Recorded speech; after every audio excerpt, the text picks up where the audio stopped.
Hey all, welcome to Circle Town. If you're new to this channel, I tend to try and recreate famous tones.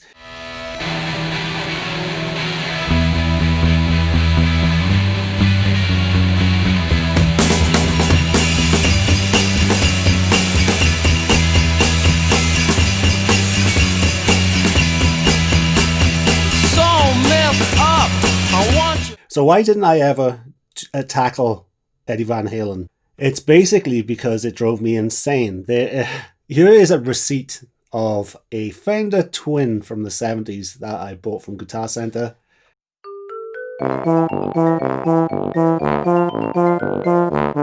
Why am I talking about that?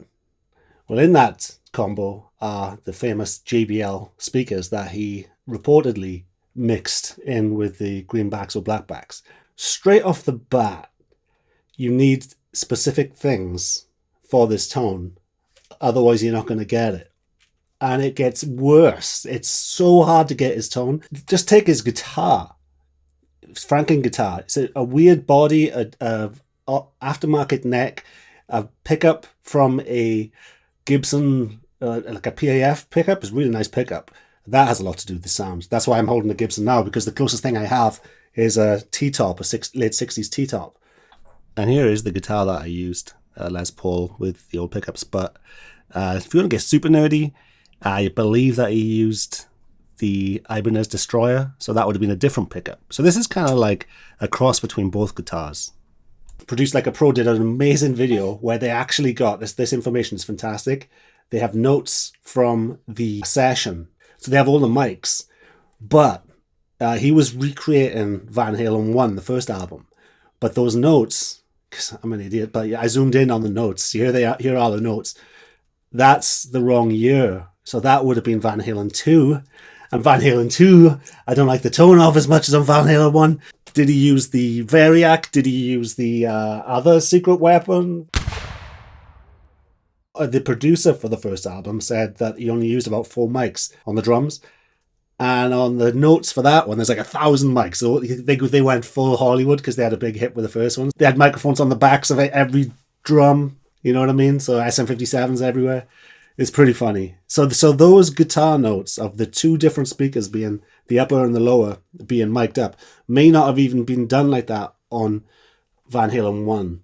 Because there's very little information on that. And I have some theories, because there's no information really. There's no pictures of Van Halen 1. There's no notes, not that I know of. If you know, let me know.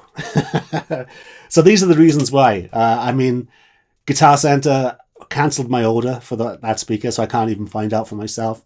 So that's why I didn't do it. That intro clip doesn't have enough distortion. So yeah, if I'd had everything on 10, I didn't want to put everything on 10 because they are real 1969 greenbacks. So I had to be a bit gentle with them. Here's Eddie, right? On the variac, which basically turns down the voltage going to the amp, okay? What that makes it on paper is it makes it slightly spongier. But I think it has to be in conjunction with the load box as well. So that's the thing, see? Because the load box is the one that's going to make it quieter, because I believe it had a volume knob on it. I know it had a switch on it to switch to other cabinets. All sorts of weird shit's going on. So the wet and dry setup was, everyone will tell you that he went out of the speaker simulator into these other things for effects, but that was in the 80s. Didn't do that until later on. So yeah, but that Van Halen 1 album, man, that's the one that's driven me insane. And honestly, if I was to put my best bet on it, the Franken guitar for most of it with the PAF, I think he used the 1968 Super Lead. It was on transition just after Super Bass. And that wasn't modded. More rumors that it was modded by Jose. It was stock, you know. It had different tubes in it. Eddie lied about Jose modding all of his pedals and amps and stuff to get Jose business. Basically, Jose, what he did the most is he mostly just changed tubes, and because he was using the variac, he would have to change the bias to match it. So Eddie even used to lie about the variac where he would turn it up and people would break their amps. So Eddie, early on, he took some advice where he wouldn't give his gear away. So I think everybody going nuts over this picture, which is also listed as being Van Halen 1, and it's not. That's the same thing with the Produced Like a Pro notes. Yeah, so I never attempted it because of those reasons. I'm like, there's so little actual information. He didn't always use the variac. He would use it from varying rooms to rooms, and he would say, because the amp was so damn loud, because he actually tried to hook it up to his house wire dimmer switch and blew out all the lights.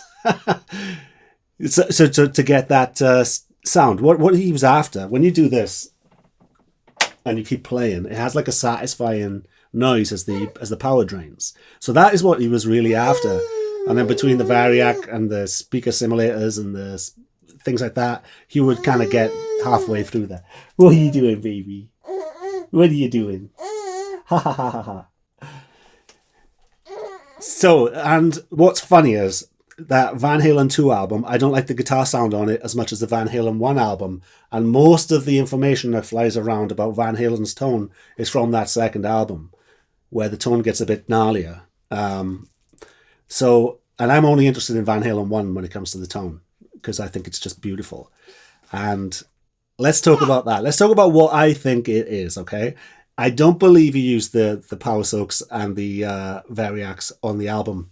They were probably hooked up, but I don't think he was really messing with them that much, because he was in the room with it and he was in a perfect setup. He wasn't just rehearsing. He wasn't just backstage trying to play without blowing his ears out. You know what I mean? He was in the big boys league now, in a perfect situation where he could stand across the room from his amp and get all that singing. You know, he didn't have to worry about the volume aspect of it. So I also don't believe him putting everything on 10. I think he's just saying that out of bravado.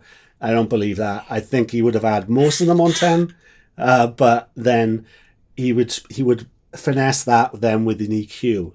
So I think super lead, EQ, probably a lot of reports that it was actually an MXR or a Boss. So I believe the Boss one in the studio was floating around, but he had an MXR as well. There's pictures of it stuck to his setup. So I used an MXR.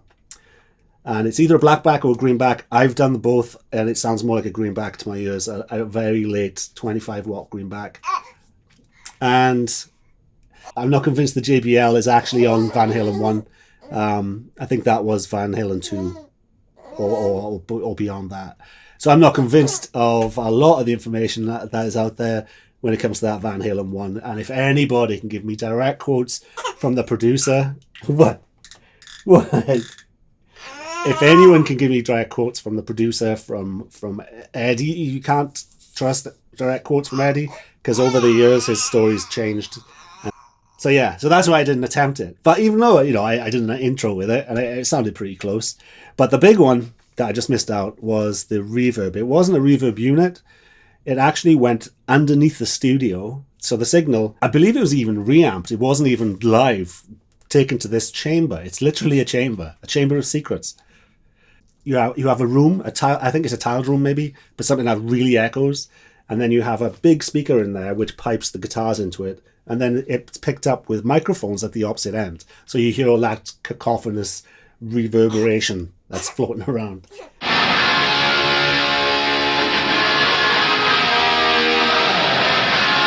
And that is mostly on one side. There's also reverb on the other side. Now that could be the same thing, maybe, but I think that may be the plate reverb that they have there. I think that is more likely to be a plate reverb.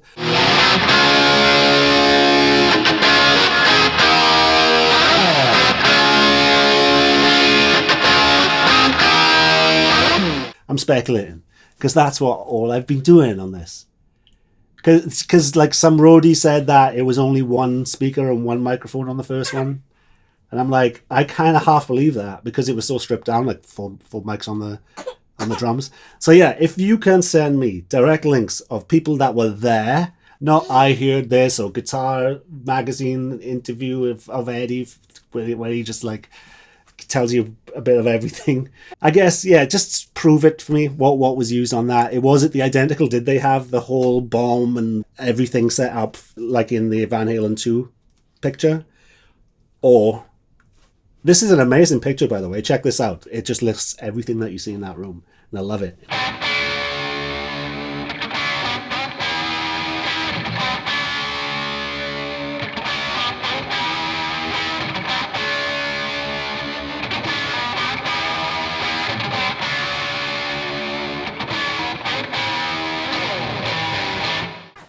What did they use? Did they even use the Franken guitar? Because that apparently was a massive guitar where if you go further up the neck, it would kind of run out off the side of the neck. So did he even use that guitar?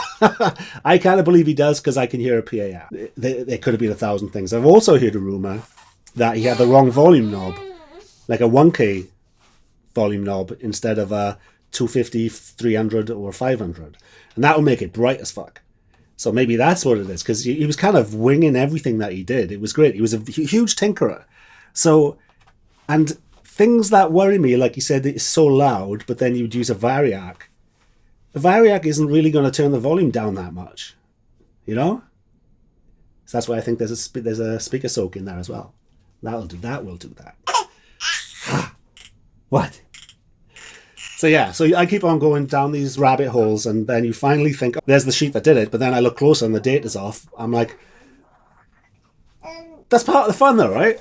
Long story short, or what the hell? So this is like part of why I never did it, and what I attempted there was as close as I could get. I don't have a chamber of secrets underneath my house. So what I did was I recorded 2 plexis. I have a Jose style mod on one of these, and the other one is stock, just by stock. It has a master volume mod on it. And one of them I washed out completely with VST reverb. And I think it sounds similar. Not enough gain because I didn't have everything on 10. Eddie Van Halen. Oh, it's so funny that the variac stuff that he said on old guitar interviews broke people's amps. He feels bad about it now, but back then he was probably like, oh, what if you're a Kirk Hammett and you spent a whole summer working just to afford that amp? You know, which he did that with his Gibson. He flipped 1,000 burgers for that Gibson. All right, my daughter's getting restless. And if you can give me direct quotes from the producer, from an engineer, from Van Halen 1, if you send me information to Van Halen 2, I will slap you in the tits. Rest in peace, Eddie. You're the man. First comment's going to be tones in the fingers. No, it's not. It's kind of expressions in the fingers. Tone is in the fingers.